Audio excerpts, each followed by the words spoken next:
How's it going, YouTube? Welcome to Upside DIY. So right here, I taped up a box. It's empty. Uh, and the plastic. There's some of these plastic. I'm gonna use these for molding. They're actually plastic trays. So I got kind of like a wood piece for a ruler or maybe a cutting board. Something to poke holes inside. I've been making templates for my dental guards. A marker, and you actually need a pair of veneers or just actual pieces. So yeah, let me take you out and show you guys kind of where I'm at on making molding teeth and things. I also have some plastic, but in here are dentures, and I use that to trace these on a piece of paper. And on the paper I also use tape. I used a marker, I traced it out, and I used tape to help make the paper more cardboard like. So I use the veneers, and I actually need to use these again because on the last part I'm kind of like trying to make the height. And then what I also have besides and I've cut some cardboard pieces from like pizza boxes and stuff like that. So kind of like on the left over here is some more of that. And then I actually cut pieces for and I put a hole, and I'm going to be folding some of this plastic up. And I've got leftover pieces right here that aren't that great, but they're going to be used for other projects and crafts. And making small boxes and stuff like that. Molding boxes. And I guess over here I'll show you the rest of this stuff. I have some more of these, plastic pieces. And what I did was I actually used my oven, and I was straining, and I got this plastic from like a 2-liter bottle and stuff, but these are the more strained out. And after the plastic melting, some of the sections of the plastic aren't going to be perfectly straight, so I trimmed a lot of the plastic and put the good pieces in one, or the bad pieces and the good pieces.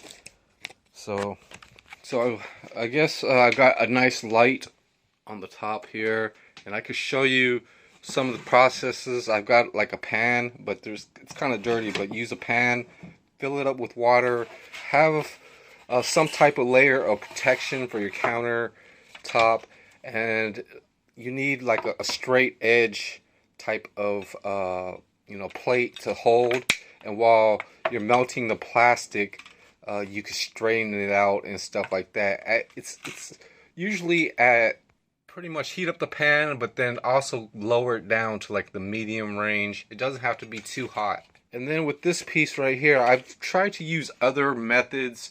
I'm kind of turning this into a kind of like a heating and a soldering. It's got the nice hood fan right here for plastics and stuff.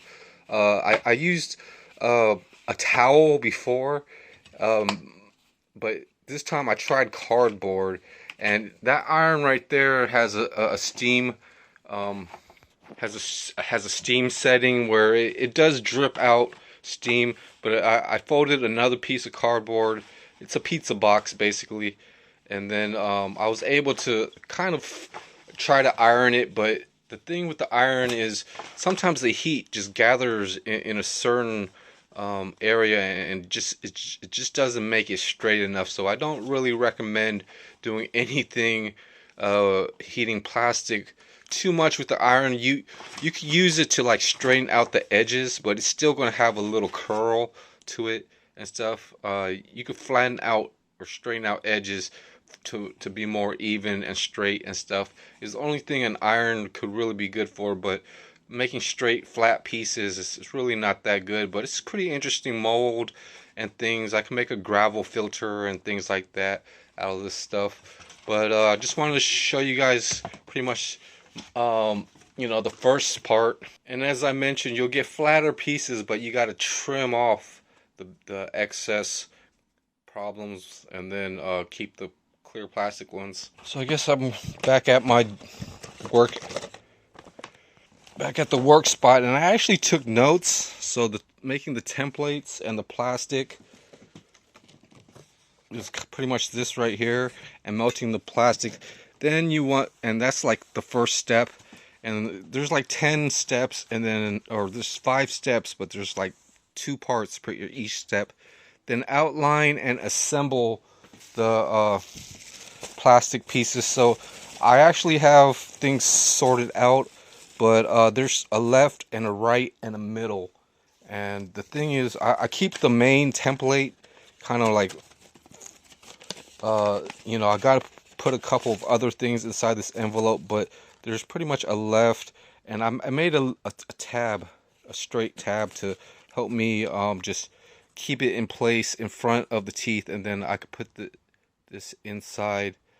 And I'm going to be folding up some of these to help the side sections, and that's what I'm going to be working on next.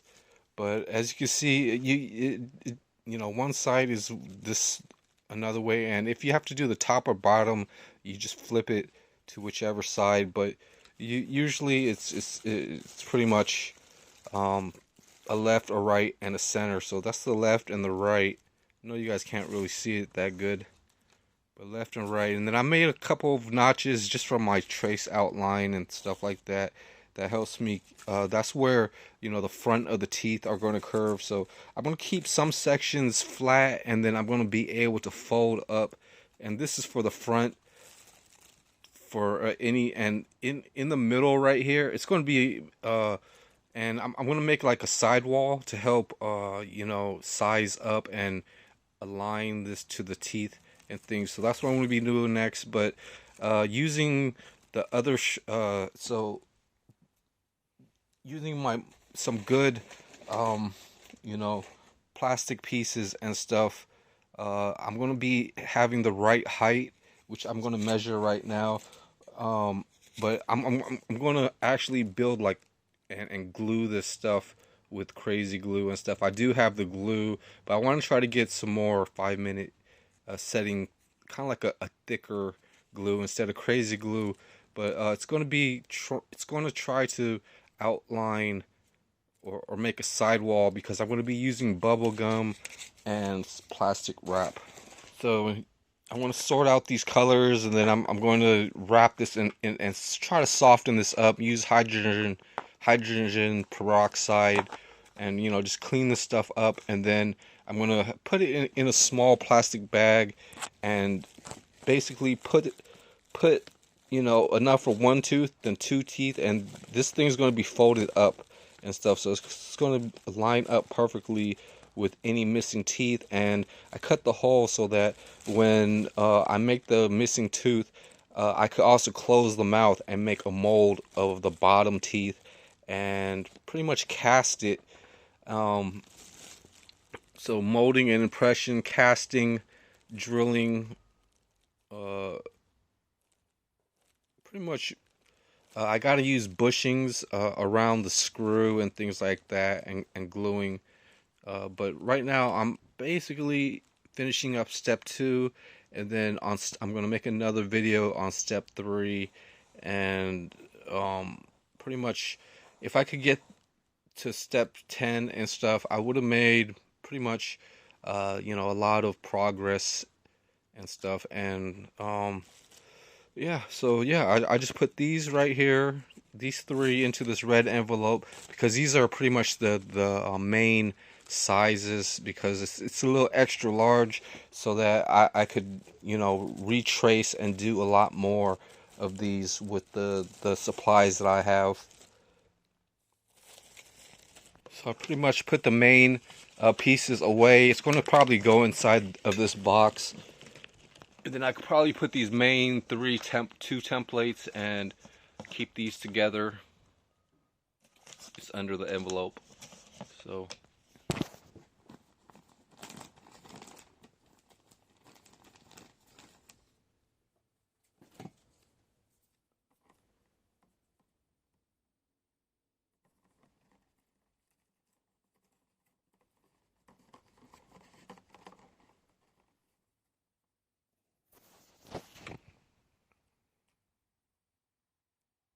So right there is pretty much,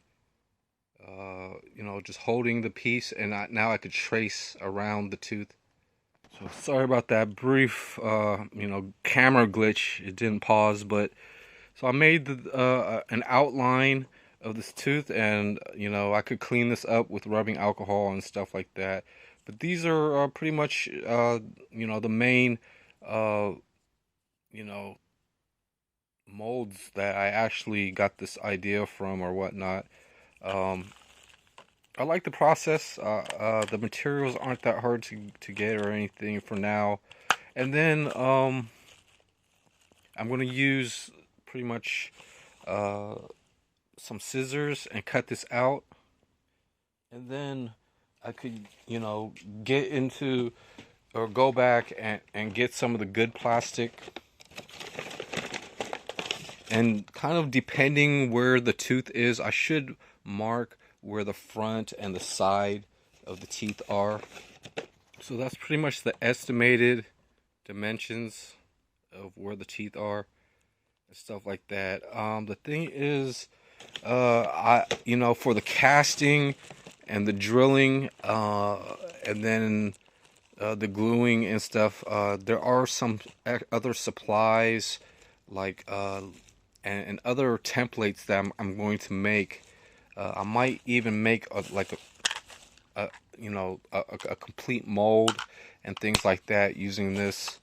But for now, I just want to try to get the height so that I could use some of these clearer plastic pieces that I saved up and stuff.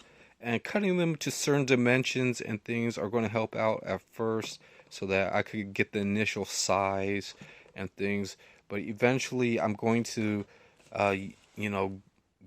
and even having the right height, you see this piece of plastic is a lot taller, and that's going to be really abrasive. So I wanted to get as close to the gum line and size of the teeth. So I'm going to be cutting these clear pieces to help that, and then I'm going to be gluing them to these other special, and that's how you kind of make a mold tray.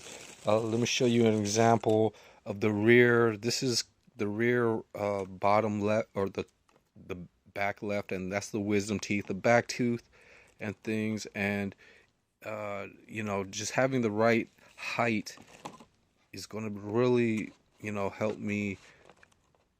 You see it leaning on the cardboard, it's pretty much close to the height, but I'm gonna be able to trim this piece a little bit smaller and things. And there are other spots like especially on the inner areas and things, and I'm going to be able to glue a lot of some of this glue and with some glue, and then on some pieces I might help support it a little bit more. But hopefully the bubble gum that I put in there is going to make a mold. I'm going to use a popsicle stick and press everything inside of the mouth and stuff like that. So just making this mold right here, or this template, I could reuse it and basically cut up a lot of strips. And I kind of showed you parts of my drill and using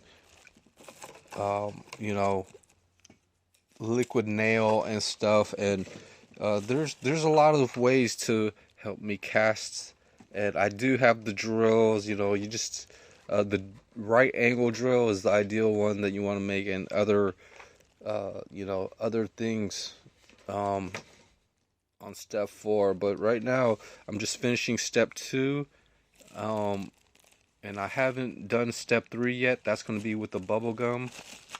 So this is step 3, and then pretty much the drilling is step 4, and then the final gluing and bushings. So I like to have at least some of it laid out. This is all you need for step 3. I have step 4 and 5. So I'll see you guys on the next Upside DIY. Have a good day.